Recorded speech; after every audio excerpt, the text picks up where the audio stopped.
Good evening, ladies and gentlemen, whichever part of the world you are in. Some of you might be in Africa, some of you might be in the US. I also know we get audiences in Australia, Canada.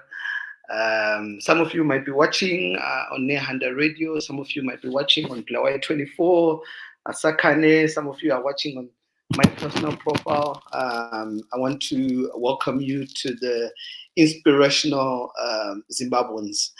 As you know, this show brings, or we chat to those Zimbabweans who are doing well, who are movers and shakers, who are, changing the narrative and working so hard. So today,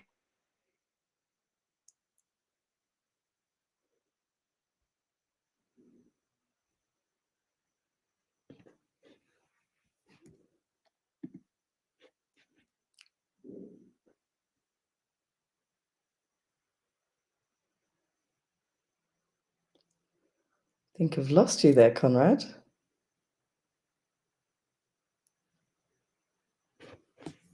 Let's have a look.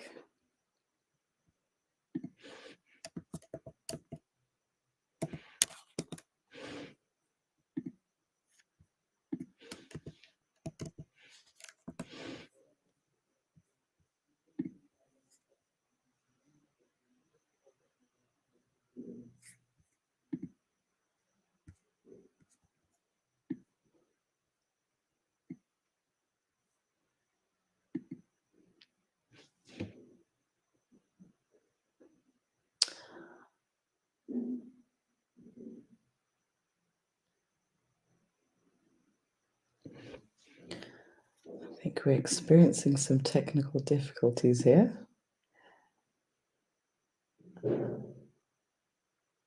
Conrad, you must be in South Africa because there's load shedding there apparently.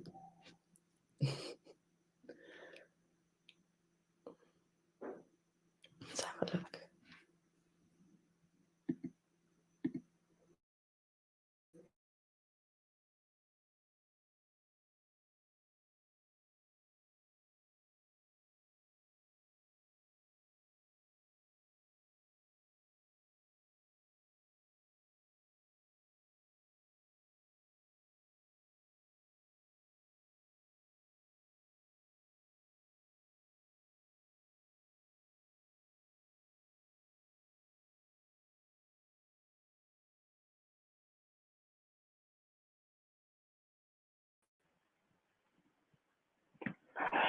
ladies and gentlemen, again, I must apologize. We had a bit of a glitch there with our online. I'll try and bring my guests back. Please accept. Oh, yeah, there you go. Sincere apologies, Fungai. We've had a glitch in terms of technology let down, but hopefully we can resume and we won't have any glitches again. Apologies, ladies and gentlemen. As I said to you, my name is Conrad Mwanza, founder of the Zimbabwe Achievers Awards. Thank you for your patience. It was a bit of a glitch, but we're back online. As I said, this platform is for inspirational Zimbabweans around the world. And today, it brings me pleasure in welcoming Ms. Fungai Zvirawa. I mean, you have to the pronunciation. As you know, I've got a developed background, but I've known you for years, and perhaps maybe can you tell us who you are, and then start from there. Thank you so much, Conrad. Yeah, we go way back. My name is Fungai Zvirawa, affectionately known as Kush. I'm a businesswoman here, navigating through Zimbabwe. I run a top advertising agency called Rogan Associates and a boutique events company called Khaya Defero.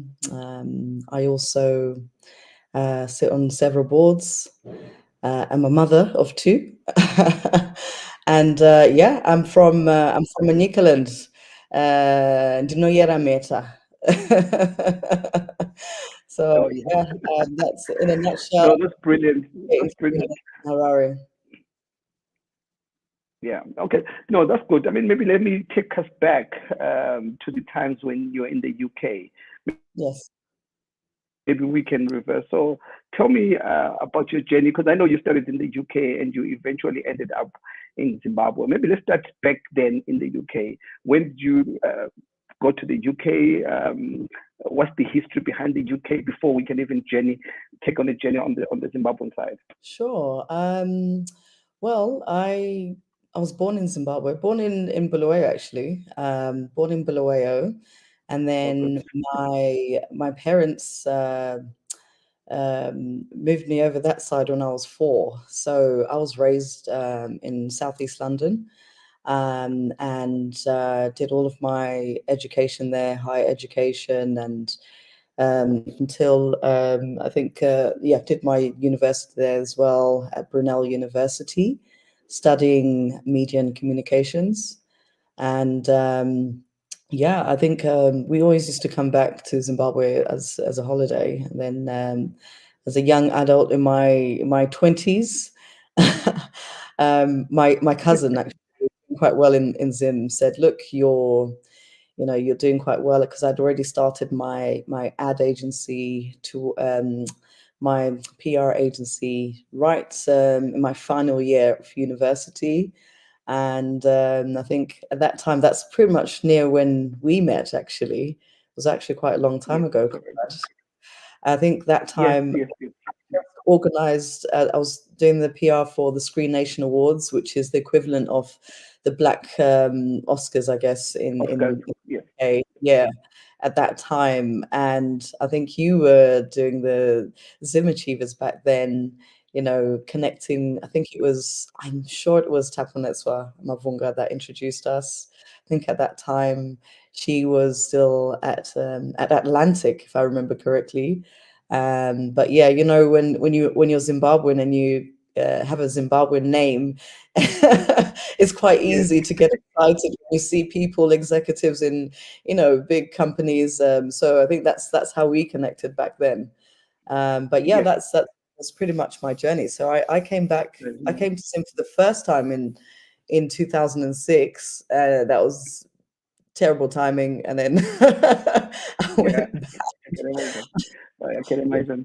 So, I mean, just coming back, with your experience and exposure in the UK, and the comforts that UK bring, what caught the bug? What made you decide to take the leap of faith and go to Zimbabwe? What was that one thing that made you decide to, okay, I want to go back to Zimbabwe? Because that's what I probably want to focus on today. You've moved to Zimbabwe, you've settled in Zimbabwe, but what was that one thing back then that made you say, I really want to go to Zimbabwe? Okay, so I just was shortlisted for it was the Shell Livewire competition for young entrepreneur and of the year, and I entered that with Kush PR. Hence, there's a connection with the name Kush, by the way. So it's my first agency, right? So I was shortlisted. I came like third for the Shell Livewire competition in the UK.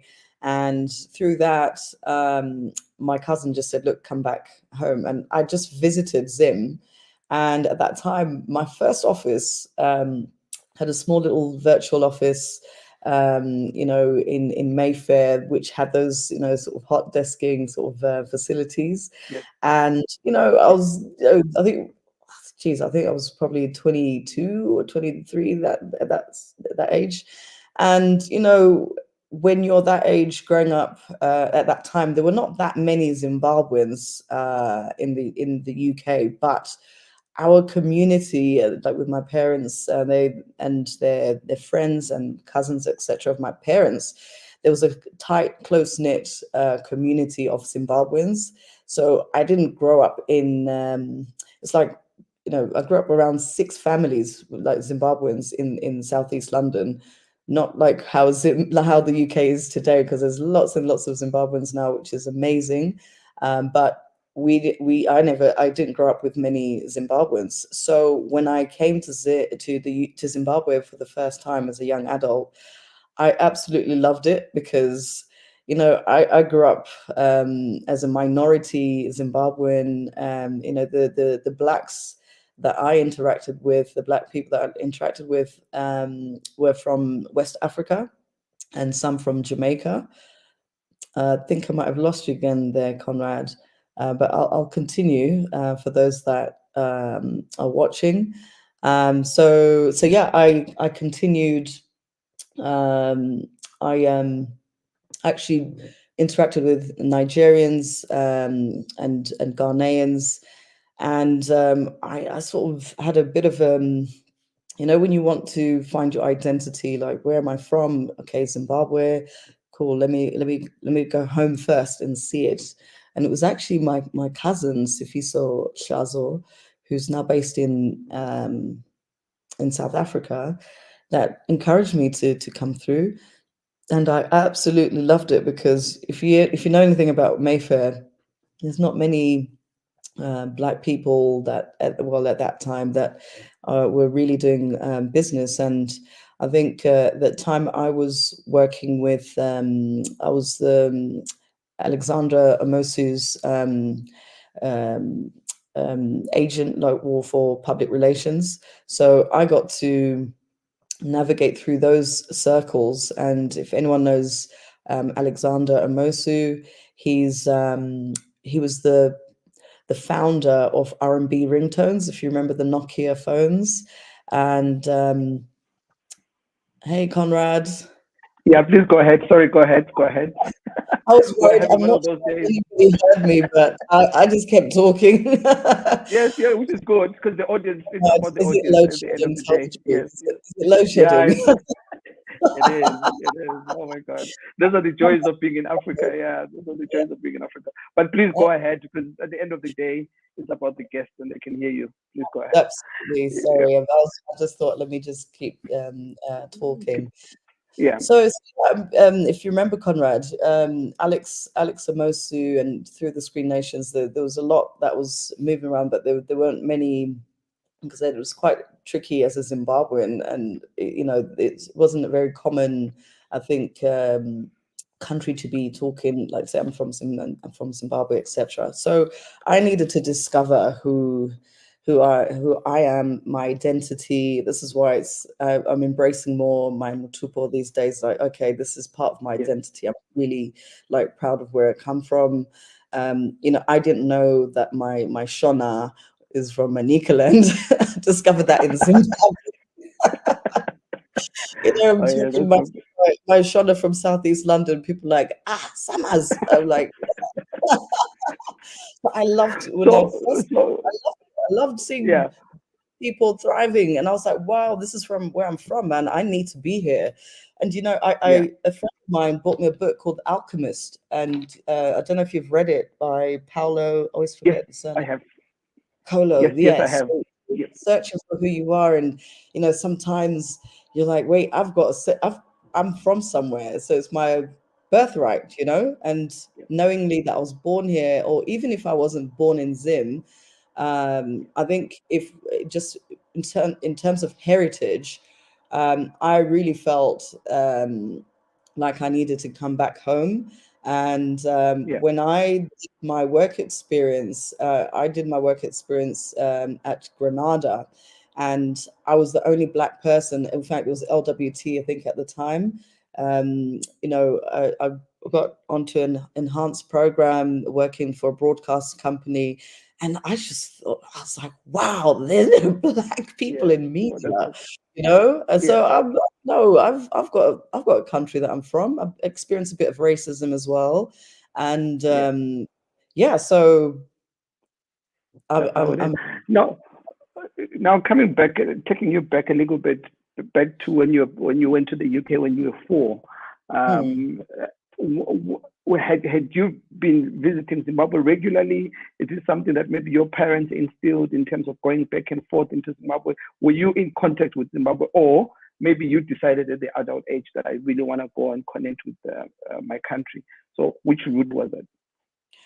It's a bit of both. Fortunately, my parents used to bring us to Zimbabwe for holidays. However, like, we would go to maybe Wange, Vic Falls, and then sometimes I'll be right there in Nyanga for the whole holiday. And I loved it. I loved being Kumusha, with my cousins and so forth. I think that was quite a young age until I think when I was in my early teens, then it sort of slowed down a little bit. But fortunately, my parents are well traveled, so we would travel the world as a family. And I've got siblings, and I'm the only one here. I Yeah. Oh, chose, you so know, I don't. I'm a bit of both. I'm a bit of both because I Yes. chose to come back home, and yeah. But my siblings are very much in Zim, but we've all had the same upbringing. Okay. Now I can imagine. Now, let's come back to the nitty gritty. You've landed in Zim. What was your experience in setting up your business? And maybe just perhaps what was your experience? I'm sure you must have faced challenges, like just like any other business person. So what was your experience when you first came to Zim? And I know you first came in 2006 and probably got a bit of baptism of fire, and then obviously Oh, reality struck. So I don't know. Oh, that's a tough one. Look, it took me 4 times to settle here. I came, I quit, I left. I was like, ah, nah, but I loved it so much.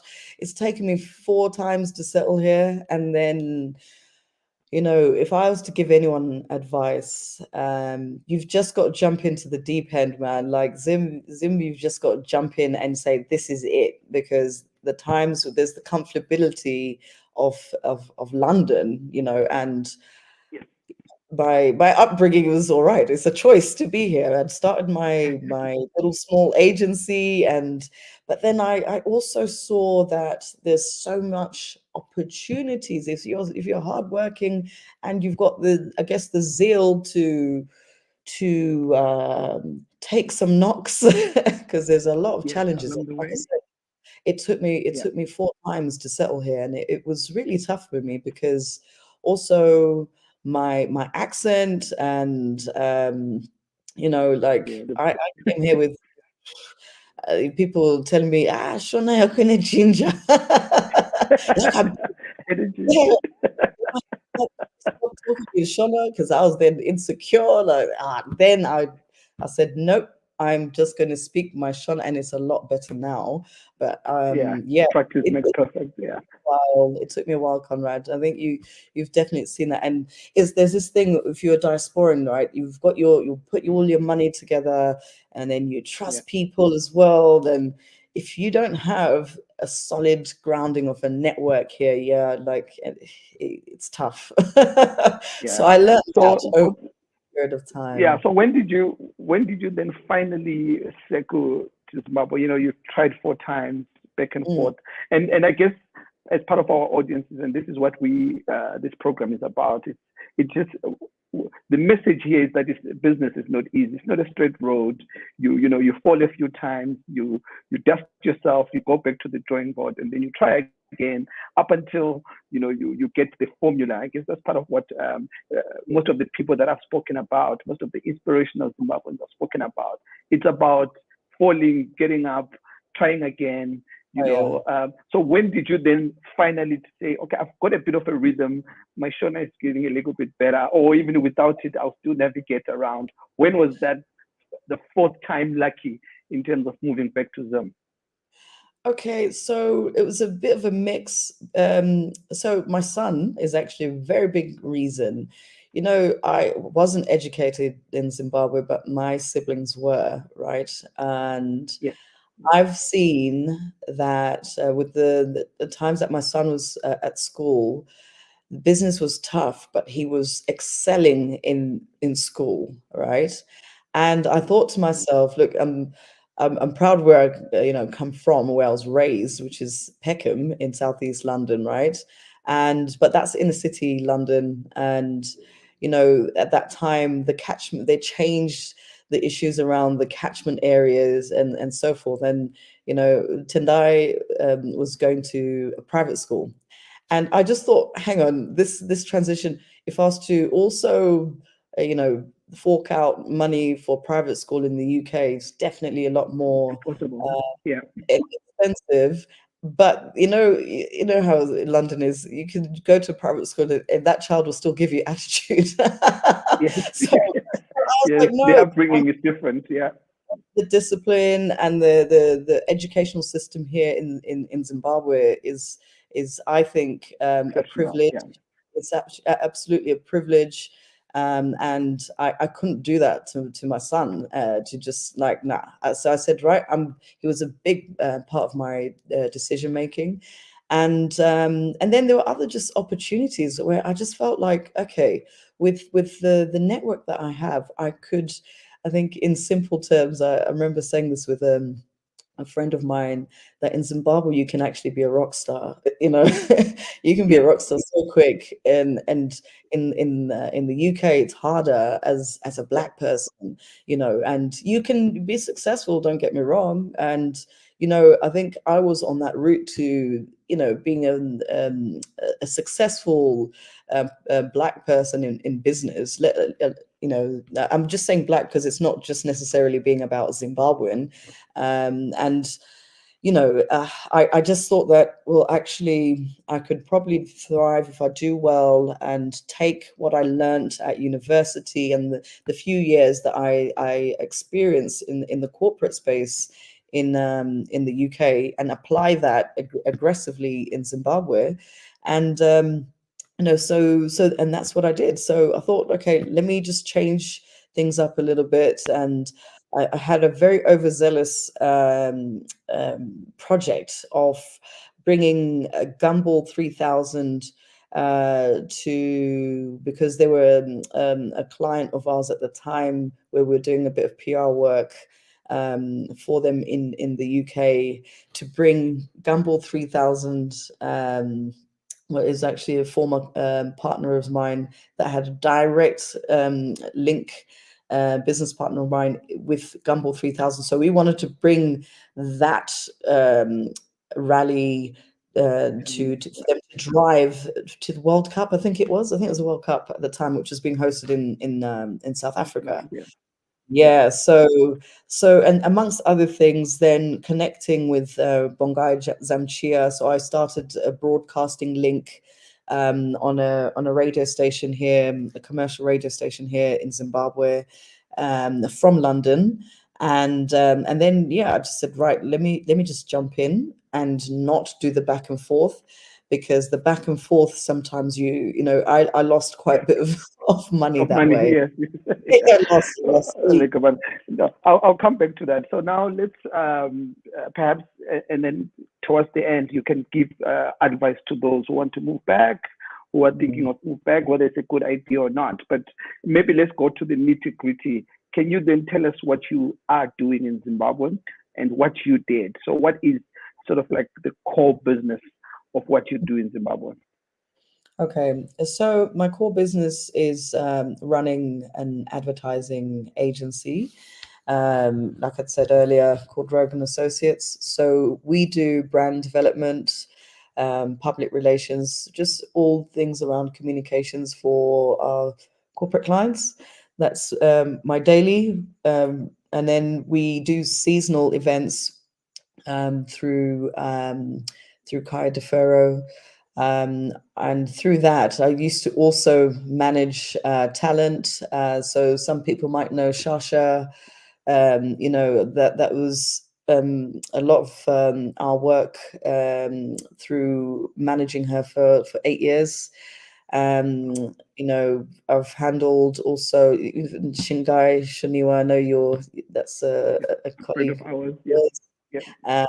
And for those that are watching, shout out to Shingi. You know, Arthur Evans. You know, there are quite a few that I've managed, and so that's quite seasonal. And I've just recently taken up a challenge, so I don't manage artists anymore. I am now the CEO of the Zimbabwean Music Awards, Oh, which is a national project in my view, which I'm very excited about.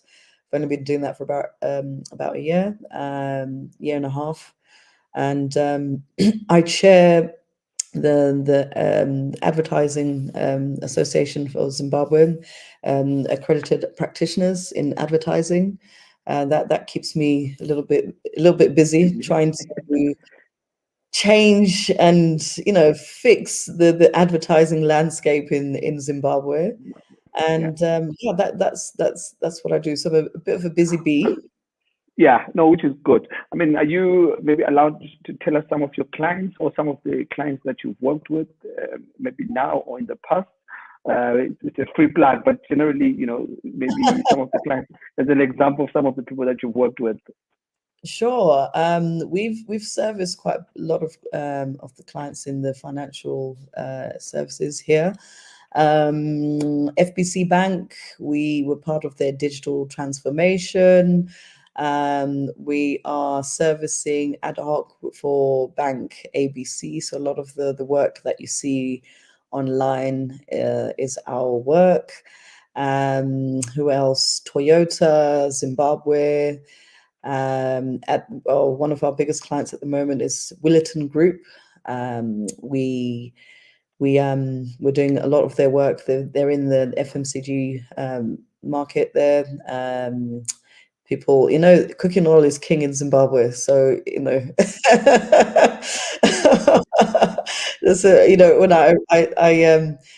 so we do like all of the campaigns and all sorts. So Willerton Group is a very big corporate company that's based out they've got a big manufacturing plant in the Eastern Highlands. And VIB Mobile, we partnered up with VIB Mobile last year to provide them with clients in Zimbabwe. They're a Botswana-based company. In fact, the head office is in Botswana, but they're across 11 countries in Africa, where we provide a value-added service to the financial markets, and actually we do their onboarding here in Zimbabwe, which is very exciting for us, and amongst others. Amongst others, that's great.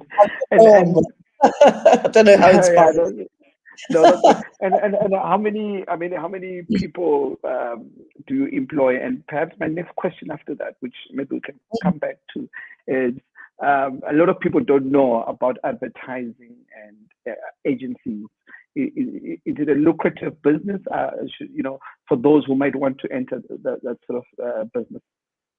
Yeah, I think advertising is there's definitely been it's been a bit of a roller coaster, but I think this is industry wide. COVID definitely hit us, hit our industry, because a lot of companies were not spending on outdoor media, etc. But anyone that's Zimbabwe definitely needs more people coming home anyway, across all sectors. The thing about advertising is about inspiration and creativity and just sort of thinking outside of the box. But sometimes if you stay here in Zoom and you don't leave, sometimes you sort of lose that little spirit, and so like, okay, what am I going to think of this idea and this type thing. So yeah, people definitely need to come back home. My company, I've got 7 employees, and there was a point I had like 20. I had one person as well in London. My head of marketing was in London, but we because we'd set up I'd set up shop again, because my plan is to definitely connect Zimbabwe to the UK. And I'd made quite a few I've done quite a few projects. There was an investment conference, if you recall, and that stopped because of COVID. It's our intention to start that back up again, which connects the UK market, or European market, to invest in Zimbabwe. So COVID also affected our business, but it also showed us that actually, the working from home exposed quite a lot about value add. Like, what are people actually doing? Hang on. Yeah. So we've got a nice lean team. Yes. of executives that are rendering services within the advertising space. No, brilliant. And then, what's a typical day? A day in the life of Fungai? What normally happens on a busy day? How do you start your day? What then happens? So just give us a day in the life of Fungai. Kush, Jeez. let's put it that way. Ooh, a lot happens. I start at 4 o'clock in the morning. My day usually starts at 4, and I generally sleep at 8. So excuse my It's eyes, past your, just a it's little past your bit late bedtime. past my bedtime. So I usually rise around 4 o'clock, meditate and pray up because that's important. Yeah. And definitely haven't been exercising, but yeah, I rely on a CRM tool. I don't know if anyone knows about Asana, but that's like my life at the minute. And I have my briefing with my PA at 7 o'clock in the morning. So we start our day at 7, where we just know how we're going to achieve the day. And it's just meetings. And then half of the time, and then I just try and zone out to write, because a lot of the work that I do does involve strategy and writing, and also involves research as well.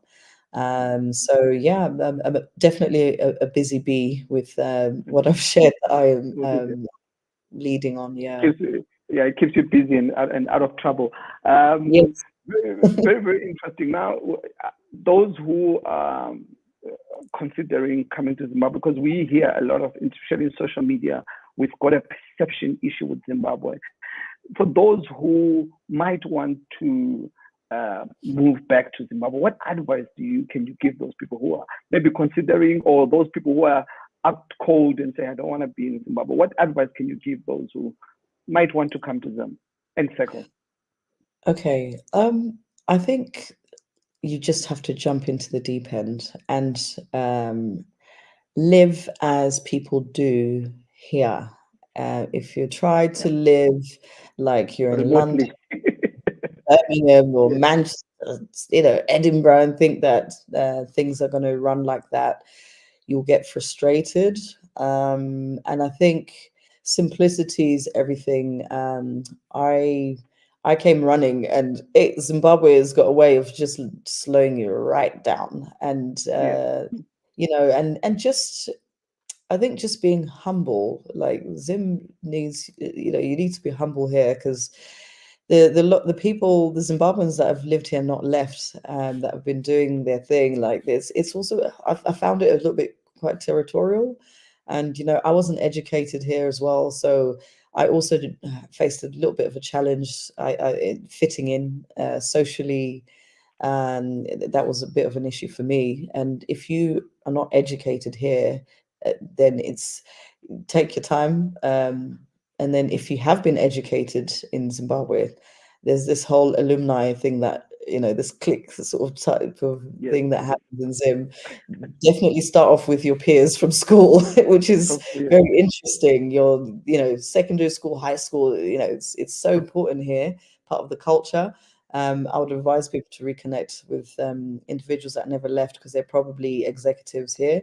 And yeah, just do it, because I can tell you this: there's so much opportunities across the sector, right? And we really need the diaspora market to come back home, because everyone's so skilled, man. And if you look at other countries like Ghana, even Rwanda, the diasporans actually move, they go back home, and they build there, and some of them are, they're based there now, and I think there are not many diasporans here now, which means there's an opportunity, right? And sometimes, based on the exposure, there's actually an advantage to actually very quickly navigate through the various opportunities that are available.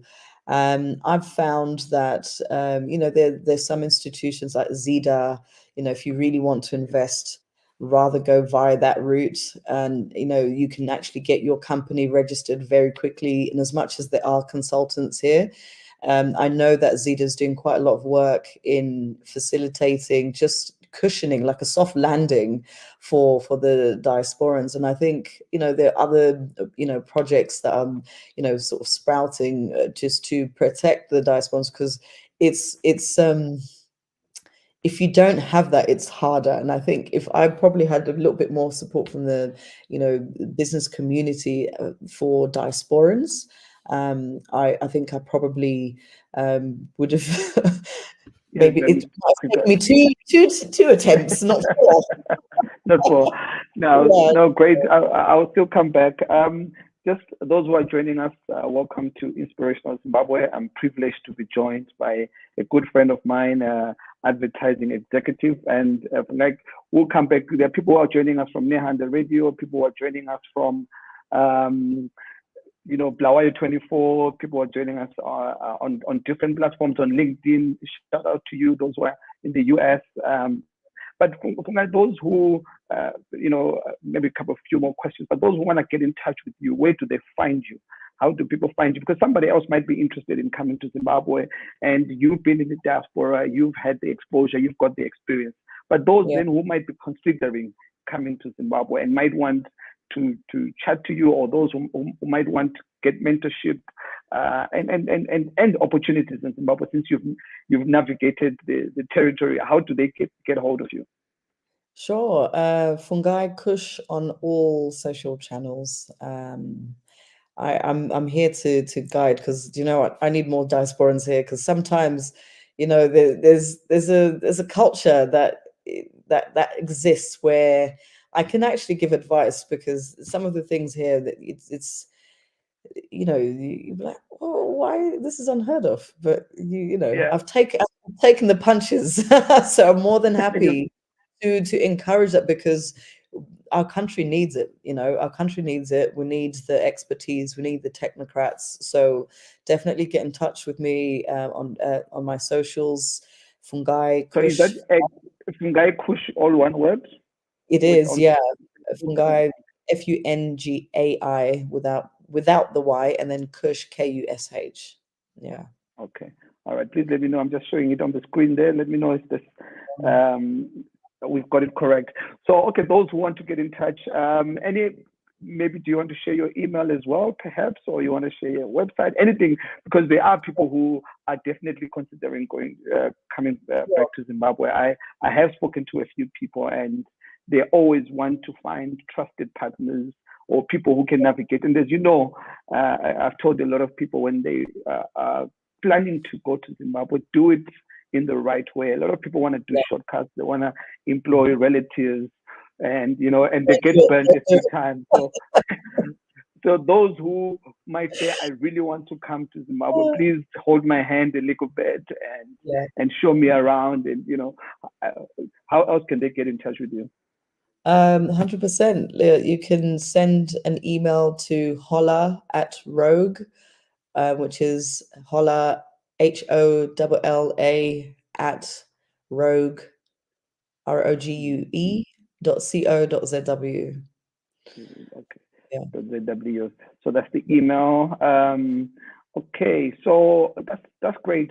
So, and then I guess here's another last question for the young people out there who are listening today, who want to start in business.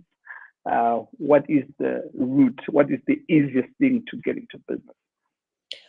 Oh, the easiest thing. Oh, that's an interesting one. There's opportunities across all sectors, guys. I mean, it's I really sound maybe cliche, but it really is open for business, and like there's a lot that you just have to work hard. And I think also your identity is important.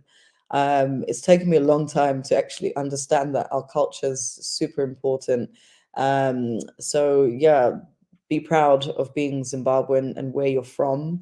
And I think that is definitely it also disarms, I think, as well, people that have been here for a long time or have never left, to show that if you're coming with an accent but your identity, it makes people a little bit more, I think, calmer or just more inviting in a way. Otherwise you'll be told, unonoza. Yes, yes, I can imagine. And it's really, we should all be proud of where we come from anyway, Yes. across the country, across Okay. Sim. All right. And we're gonna wrap up. But again, congratulations on your appointment as the CEO of the Zimbabwe Music Awards, which is Thank you. a national platform. And I know there's been in terms of whether up and down, and it was at one time a flagship award ceremony. So what are your plans for the Zimbabwe Music Awards here for? Sure. Yeah, look, I've inherited a lot, and I'm determined, got that fortitude to sort of turn things around. So my first Zimmers was last year, and in my view, it was a success. It ran on time, and Yes, yeah, that's people just that attended. there, yes. People attended, so it's work in progress, Conrad. But what I intend to do is to really bring all of the connections that I built, and the network that I built through my work with Shasha, and bring that all into the Zimmers, which I've already started. I've at the moment, there's an advisory board that involves someone from the Orchard and someone from TikTok, and soon someone that that's from the Samas. So we're looking to raise the bar. We did quite well. We were part of. We attended the Music in Africa festival. It's called Access Festival, that is run and organized by Music in Africa. So we were in Dar es Salaam in November with Feli Nandi, and we got the opportunity to speak about spotlighting Zimbabwe and how to export talent. So, through your network, Conrad, as well, please, we need sponsors. And we need to bridge. We actually also need to bridge the diaspora, Yep. like entertainment industry with Zimbabwe as well, Yep. because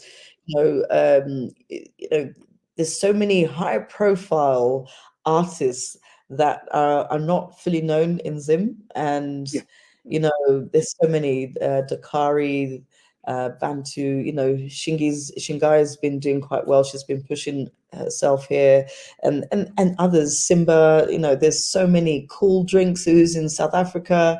He's Zimbabwean. A lot of talent. Like this. What's her name? Tyler. With that. Yes. So, the producer is Zimbabwean. So we need to connect and just raise the bar. There are Yeah. other awards outlets like the Namas and Zim Hip Hops that are doing quite well as well. And we just need to elevate each other and again just export Yeah. our talent, and that's definitely what I'm looking to do. Yeah. Yeah, and I always say to people, and like charity, I always say to people, awards cannot monopolize. That's why you have multi-award winning. The more, the merrier. It Yes. encourages the industry. So when are the next Zimmers, in terms of those who might want to come from abroad? What's the date for the next one? They're scheduled for the 1st of June. So not too far in some of our world. It's around the corner. Okay. Yes. No, look, I think thank you so much for your time and for your wise words and for your sharing your journey, which is, for me, it's very inspirational. I look up to what you are doing, and I've known you for years, and I know you're a go-getter. So this was a privilege, and hopefully people can learn one or two things from you, and hopefully people can get in touch. Those who want to get in touch on Facebook, Twitter, LinkedIn, at Fungai Kush, just scrolling down on the screen. Please follow her. You will not be disappointed, because I've learned so much from you, my friend, and you're a go-getter. So we could do with more people like you. And as Fungai said, there are many opportunities in Zimbabwe, and if you want to go and explore, get in touch with her, and maybe she can navigate you around the different terrains, the political, the all the things that can be challenges in Zimbabwe, the systems, but it's work in progress, and it's our country to build. It's not going to be built by anyone, and we want to see more diasporans coming back and building our own country. Guys, it's been a great pleasure to have you today, and thank you for sharing, and I will be seeing you soon when I visit Zimbabwe. But yeah, any last words for the listeners out there? Yeah, thank you so much, Conrad. I appreciate the recognition, and thank you for your time. God bless you, and thank you for all those that made this happen, and for everyone that's listening. We need you to come back home, man. Let's build our country with pride. We used to be the breadbasket of Africa. Our land is so rich in tapestry. Like Zimbabwe is a beautiful, peaceful place. In my view, it's actually one of the most peaceful places in the world, and I think it's time to build it and work together. I think if people come in their numbers, definitely there will be like very quick change, so let's those that are architects, let's build new structures. There's a boom in construction here, but let's have those skyscrapers. There's no reason why we can't. And Conrad, you dropped off earlier. We don't have as much load shedding. I'm only off because I didn't get disconnected, by the way. Zim is working, right? Zimbabwe is proved that Zimbabwe is working. But yeah, it's been a great pleasure. It's much fun. I've had fun. But again, as I said, ladies and gentlemen, you need to follow Fungai. Don't take my word for it. Just follow her journey. Doing amazing stuff in Zimbabwe. I've seen it on my own, and I hope you can learn one or two things. But also get in touch with her. Get in touch with myself. And you've seen I've shared the email, which you can just send an email and follow her on social media. It's Fungai Kush on all the platforms basically. So here's an email again. So thank you so much, Fungai, and it's been a pleasure. And see you next time. Thank you, everyone. Thank you. Bye, everyone. Thank you. Bye. Bye.